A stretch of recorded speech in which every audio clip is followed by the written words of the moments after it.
الحمد لله نحمده ونستعينه ونستغفره ونؤمن به ونتوكل عليه ونعوذ بالله من شرور انفسنا ومن سيئات اعمالنا من يهده الله فلا مضل له ومن يضلل فلا هادي له ونشهد ان لا اله الا الله وحده لا شريك له ونشهد ان محمدا عبده ورسوله اللہ پاک کا لاکھ شکر اس کی کروڑ رحمتیں کرتے ہیں اور اس فضل کے اللہ پاک ہمیں قرآن کلاس میں جمع فرمائے۔ اللہ کے نبی صلی اللہ علیہ وسلم پر لاکھوں کروڑوں درود پاک کہ جن پر یہ قرآن مجید نازل ہوا اور انہوں نے اس پر عمل کر کے دکھایا اور ہمیں یہ راہ دکھائی کہ ہم اللہ کے جنتوں کے حقدار ٹھہریں، اللہ کے نبی کے نقشے قدم پر چلیں۔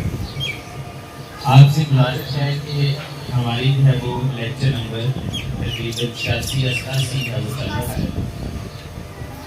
تو جب تک جو ہے وہ ہم اپنا احتساب نہیں کرتے اس وقت تک ہمیں کسی بھی کام کرنے کا کوئی فائدہ نہیں کہ ہم یہ دیکھیں کہ جب ہم نے پہلا لیکچر شروع کیا تھا تو اس وقت ہم کہاں تھے اور لیکچر نمبر 86-87 کے بعد اگر اس چیز کو ہم چیک نہیں کریں گے، اس کی پاسبلٹی نہیں کریں گے تو اس کا مطلب ہے ہمیں کوئی فائدہ نہیں۔ ہم نے یہ کہا تھا کہ 30 لیکچر کے بعد 30 لیکچر ہمارے بیسکس تھے اور اس کے بعد اگلے 10 لیکچر ہمارے اس کی پریکٹس تھی، تو میں نے کہا تھا کہ 40 لیکچرز کے بعد آپ قرآن مجید کا ترجمہ کرنے کے خود قابل ہو جائیں۔ تو کیا ہم نے 40 کے بعد 80 لیکچر بھی ہو گئے، 80 کے بعد 8 اوپر لیکچر بھی ہو گئے، 88 لیکچر، تو کیا ہم قرآن مجید کا ترجمہ خود سے کرنے کے قابل ہوئے یا نہیں؟ نہیں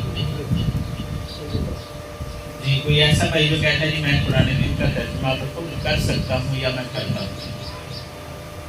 جی، اس کا مطلب کیا ہوا؟ اس کا مطلب یہ ہوا کہ ہم جو ہے سب سے پہلے تو میں اپنی غلطی تسلیم کروں کہ میں نے آپ کو اچھے سے نہیں پڑھایا۔ سب سے پہلے میں اپنی غلطی تسلیم کروں گا اور اس کے بعد جب یہ کوشش کروں گا کہ میں آپ کو اور زیادہ اچھے طریقے سے پڑھانے کی کوشش کروں۔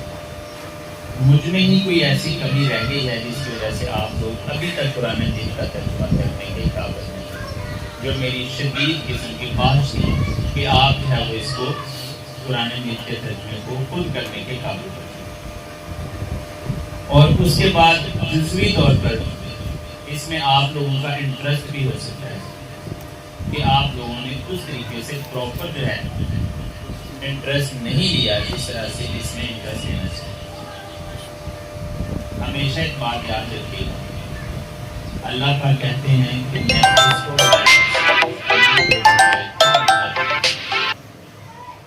جو میری طرف آتا ہے میں اس کو ہدایت نصیب کرتا ہوں، جو میری طرف ہے اس کی آیت نمبر 1 سے لے کر آیت نمبر 9 تک انشاءاللہ کریں گے۔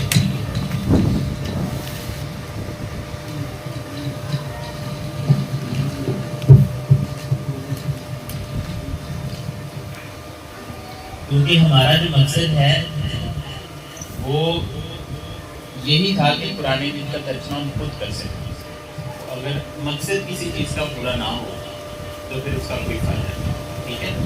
آپ لوگوں نے اس طریقے سے پڑھنا ہے کہ انشاءاللہ اس کو ہم نیز کرنے کے کام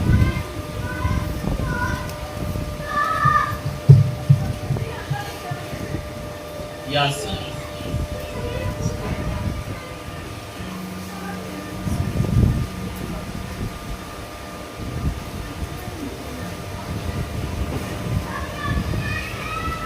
یہ حروف مقطعات ہیں، حروف مقطعات۔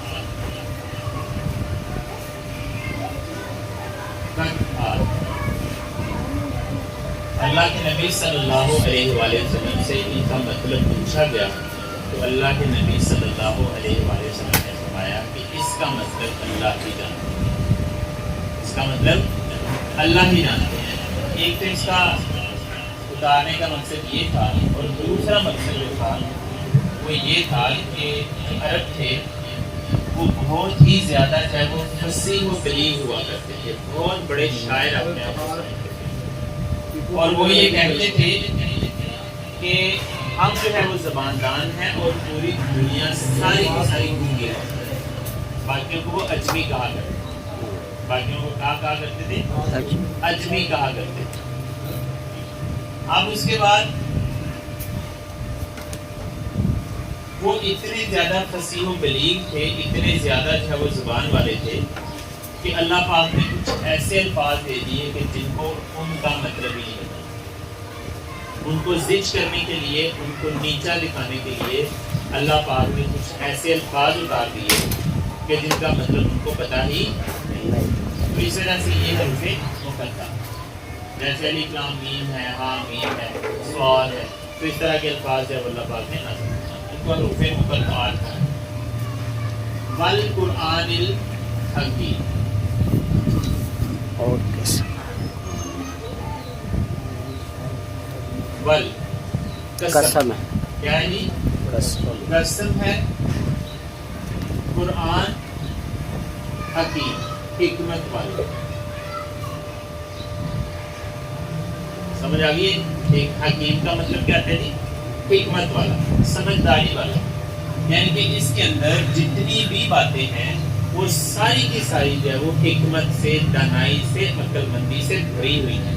اس وجہ سے اس کو کیا کہا جاتا ہے؟ قرآن حکیم۔ یہ قرآن جو ہے وہ اس کو پوری آ سے بنا ہے، پوری آ، اس کا مطلب ہوتا ہے پڑھنا، اور قرآن جو ہے وہ ایک ایسی کتاب ہے جو سب سے زیادہ پڑھی جانے والی کتاب ہے، اس وجہ سے اس کو کیا کہا جاتا ہے؟ قرآن۔ تو قسم ہے قرآن حکیم کی جو حکمت والا۔ انکا بے شک تو لامن المرسلین، جی انکا اس کا مطلب کیا ہے؟ بے شک تو، بے شک تو، بے شک آپ۔ کلیئر ہے جی بات؟ جی۔ انکا یہ بیسیکلی انا ہے، اس کا مطلب ہے بے شک۔ اس کے آگے ضمیر حاضر جو ہے وہ ہم نے لگائی ہے، ضمیر حاضر متصل، وہ ہے کا کی ماں موت۔ انکا کا مطلب کیا ہوگا؟ بے شک، بے شک تو ایک مرد، انکی بے شک بے شک تو ایک عورت، انکما بے شک تم بے دونوں، شک تم دونوں، انکم بے شک بے شک تم سب، اور انکننا بے شک تم سب۔ اور اب یہ الفاظ ہیں جہاں پر بھی آئیں تو آپ کو یہ یاد آنا چاہیے کہ اس کا مطلب یہ، انکا بے شک آپ ایک مرد، انکی بے شک آپ ایک عورت، انکما بے شک تم دونوں، انکم بے شک تم سب، اور انکننا بے شک تم سب۔ اور انکا بے شک آپ، بے شک آپ، لامنل، لا جو ہے اس کا مطلب کیا ہے؟ یہ لا لازم کی، لا لازم اس کو کہا جاتا ہے، اس کو لام تاکید بھی کہا جاتا ہے، لام تاکید یعنی کہ کسی چیز پر زور دینے کے لیے۔ اب یہاں پر انا کا جو ہے یہ بھی بے شک ہے زور دینے کے لیے، اور یہ بھی زور دینے کے لیے ہے، تو اس کا مطلب کیا ہو گیا؟ بے شک آپ یقیناً، بے شک یقیناً آپ، جی من المرسلین، مرسلین میں سے ہیں، یعنی کہ رسولوں میں سے ہیں۔ اب جو ہے یہ جو آیات ہیں، یہ جو سورت ہے، یہ بیسیکلی مکی سورت ہے، اور مکہ کے اندر جو ہے یہ انوائرمنٹ تھا کہ جو کافر تھے وہ اللہ کے نبی صلی اللہ علیہ وآلہ وسلم کو جھٹلاتے تھے، کہتے تھے یہ سچا نبی نہیں۔ اللہ کے نبی صلی اللہ علیہ وآلہ وسلم جو ہیں وہ پریشان ہوتے تھے، غم زدہ ہوتے تھے جب کوئی ایمان نہیں لے کے آتا تھا، کوئی ان کو اس طرح سے الٹی سیدھی باتیں کرتا تھا تو وہ پریشان ہو جاتے تھے۔ تو اللہ نے پھر کیا کہا؟ اللہ پاک نے کہا کہ اے نبی آپ نے گھبرانا نہیں ہے، آپ نے پریشان نہیں ہونا، آپ نے غمزدہ نہیں ہونا. اللہ نے قرآن کی قسم کھا کر کہا والقرآن الحکیم، قسم ہے قرآن حکیم کی، انک لمن المرسلین، بے شک یقیناً آپ مرسلین میں سے ہیں، آپ رسولوں میں سے. مطلب اللہ نے ان کی بات کو جھٹلا کر اللہ نے اپنے نبی کو تسلی دینے کے لیے کہا کہ اے میرے رسول، آپ بے شک یقیناً، میں قرآن کی قسم کھا کر کہتا ہوں کہ آپ جو ہے وہ سچے رسولوں میں سے. تو اب اس سے جو ہے اللہ کے نبی صلی اللہ علیہ وسلم کو کتنا جو ہے وہ حوصلہ ہوا. ٹھیک ہے، اس سے آپ اندازہ لگا سکتے. پھر اس کے بعد جی پھر فرما دیا علی صراط مستقیم. ہاں جی، آپ سیدھے راستے پر، سیدھے راستے پر، علی پر، صراط مستقیم، سیدھے راستے. اچھا، یہ جو ہے وہ سیدھا راستہ ہے کون ذرا؟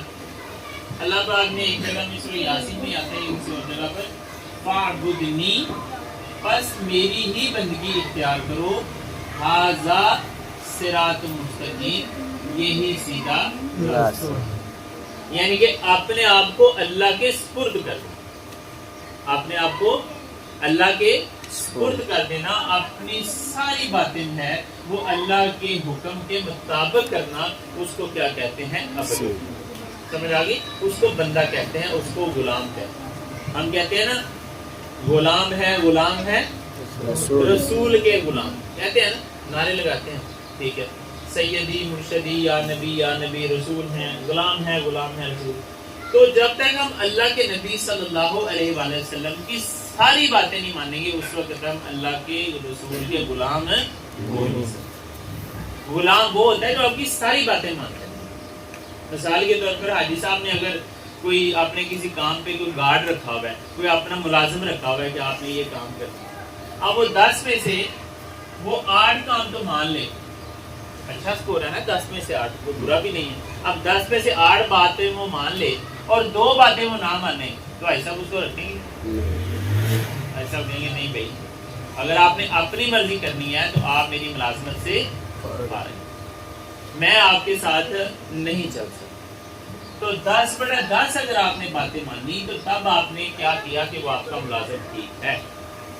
اور اسی طرح سے اگر جو ہے وہ اللہ کی آپ نے 10 میں سے 10 باتیں مانی تو وہ ٹھیک ہے. اگر آپ نے 8 باتیں تو مان لی، 2 باتیں جو آپ کی طبیعت کو اچھی نہیں لگی وہ آپ نے نہیں مانی، تو پھر آپ عبداللہ نہیں ہے، آپ اللہ کے بندے یا اللہ کے غلام نہیں.